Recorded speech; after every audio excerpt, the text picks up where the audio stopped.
lado izquierdo. Y si yo medio descomprimo, mire quién aparece, la yugular. Entonces, lo primero que ustedes tienen que saber en ecografía es que las arterias no se comprimen. O sea, por más fuerza que yo le haga, no se comprimen. En cambio, las venas sí. Hay un curso que hacen, también lo voy a hacer, vale 2 millones de pesos, por si quieren apuntar. Yo jodiendo, yo hoy estoy jodiendo. Mentira, se llama el POCUS. Lo han escuchado, ¿cierto?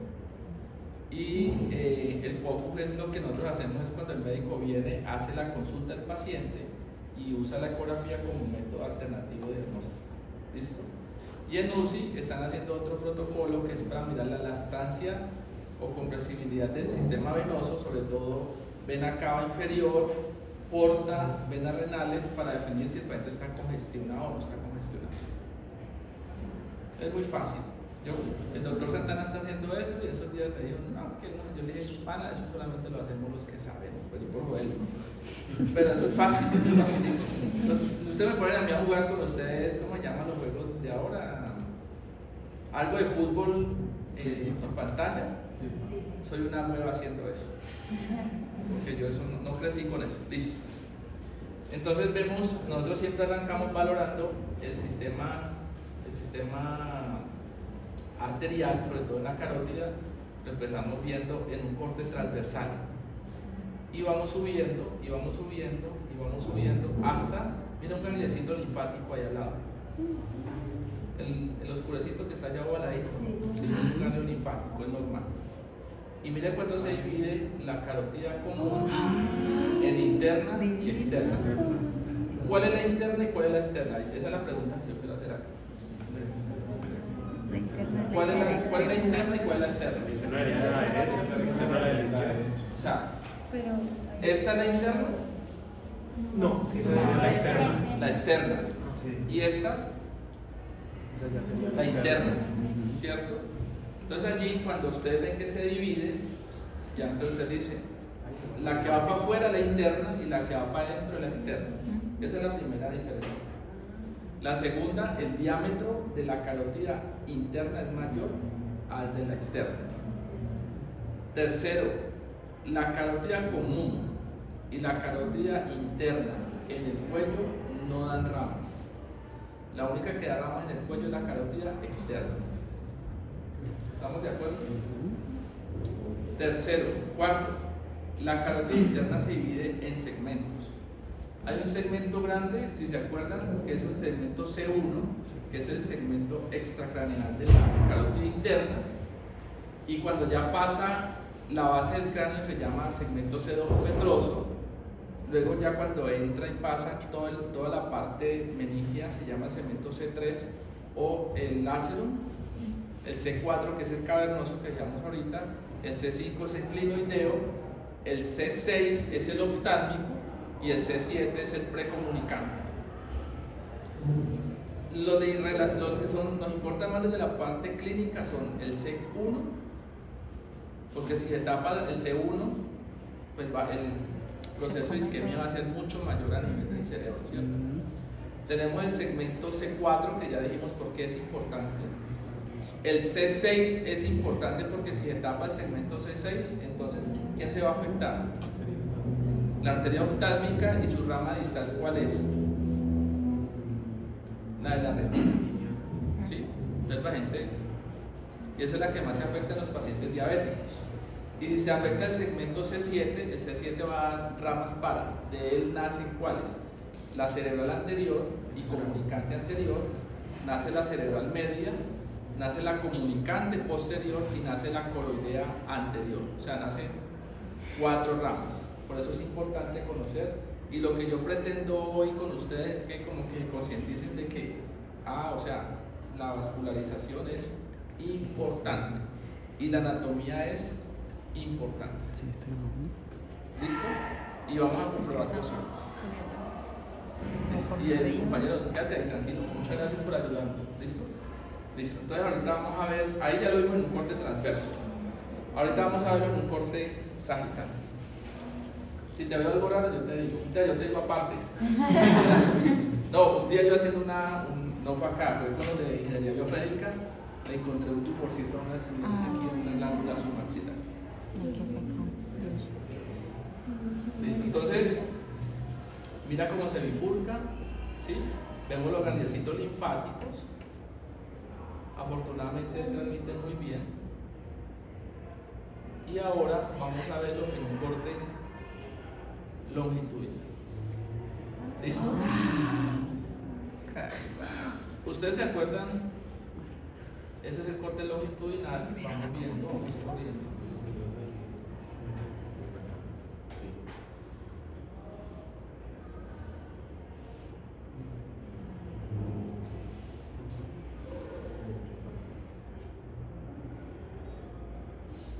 Nosotros en el informe que les mandamos a ustedes siempre les decimos cuál es la velocidad de flujo que tiene la arteria y le decimos cuánto mide la íntima media.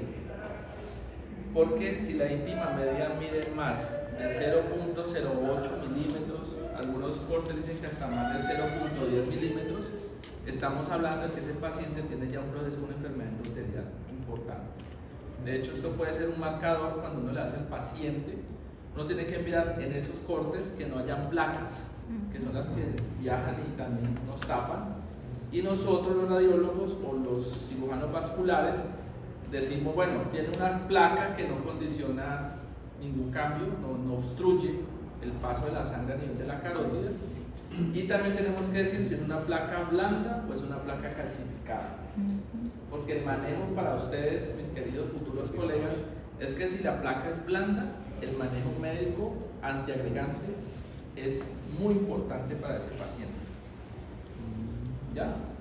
Porque si la placa está calcificada, el riesgo de que embolice es muy bajo. Entonces, si está blanda, el riesgo de que se desprenda esa placa es alto.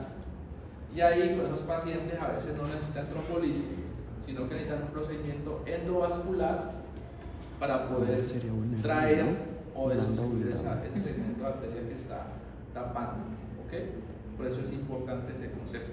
Listo. Listo. Entonces en el compañero pues obviamente no tenemos enfermedad aterosclerótica. Y ahora vamos a colocar el Doppler color. ¿Quién fue Doppler?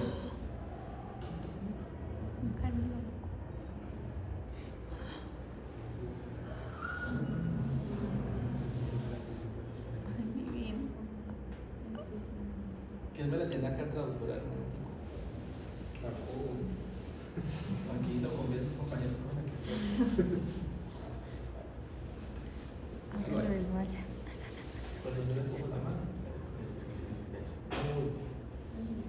Entonces miren que ahí estamos viendo el flujo. Vamos a bajar un poquito aquí la escala. Resulta que, pues téngamelo de contigo, ¿listo? No me vaya a asustar, ahí me está yendo. Eso, así.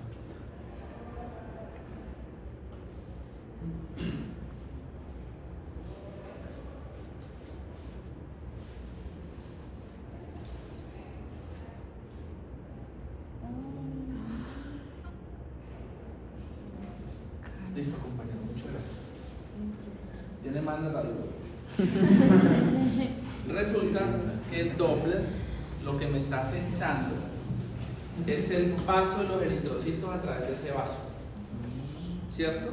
Doppler fue un físico alemán que el man era como medio corrido y él empezó a medir, a decir, bueno, ¿cómo vamos a medir el sonido? Y él pues es algo lógico que él decía, bueno, cuando el tren viene, el sonido es así, cuando pasa enfrente es así, cuando se baja así. Pero él quería cuantificar esa intensidad de sonido, entonces inventó un aparato que medía esa intensidad de sonido. Esa técnica, unos magos se la trajeron para el ultrasonido diagnóstico. Porque lo que hace el Doppler es medirme la cantidad de los eritrocitos que están pasando a través de ese vaso. Y lo traduce en una medida que es en volúmenes, en centímetros cúbicos. Y me lo traduce además de eso en un efecto hemodinámico que es la sístole y la diástole. Viene, ¿cuántos mensajes les ha dado? Muchos. Viene el otro mensaje, el ciclo cardíaco. ¿Ustedes se acuerdan del ciclo cardíaco? Yo esos días le decía a los de premédico, decía a los del tercero, porque están hablando de reanimación cerebrocardiopulmonar, le dije, si usted quiere entender todos los efectos y casi la mayoría de las patologías a nivel del cuerpo, primero entienda el ciclo cardíaco, ¿cierto? Entonces, el ciclo cardíaco tiene algo que llaman unos determinantes. Si ustedes van a hablar de falla cardíaca, si no entienden el ciclo cardíaco, pues no va a ser lo mismo que cuando yo lo entiendo. Esas ondas que ven acá, esta onda que está aquí representada, perdón, la voy a dibujar con aquí.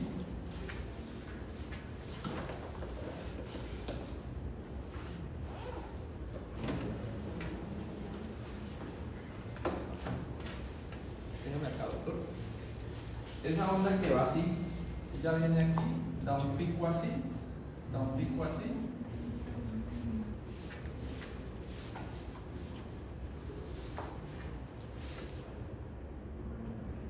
Hay una onda aquí, esa es la línea de base. Y termina más o menos así. Esto es el pico sistólico, eso es un reverso diastólico y eso se llama fin de diástole. Eso se traduce en una onda trifásica. Eso me está hablando de que la resistencia vascular en ese vaso es normal para ese vaso, para el vaso de la carótida externa, común, ¿sí? Que es un vaso de una capacitancia más alta. Y yo lo que hago, lo que hacemos nosotros, lo que llegamos y hacemos es decir, vamos a medir eso y vamos a medir la velocidad. Esto me lo da a veces en automático, entonces yo le pongo automático. Pues aquí por consideraciones de la clase lo hago en automático, casi siempre me gusta hacerlo manual. Y me da una velocidad. Entonces me está diciendo que la velocidad pico sistólica es de 41 centímetros cúbicos, o sea, que la cantidad de sangre que está pasando por el vaso del compañero del lado izquierdo es de 41 centímetros cúbicos por segundo. Que la velocidad diastólica es de 15 centímetros cúbicos y que el índice de resistencia que tiene ese vaso es bajo, es de 0.6. Si me diera velocidades por encima de 100, estaríamos pensando que tiene una obstrucción del vaso.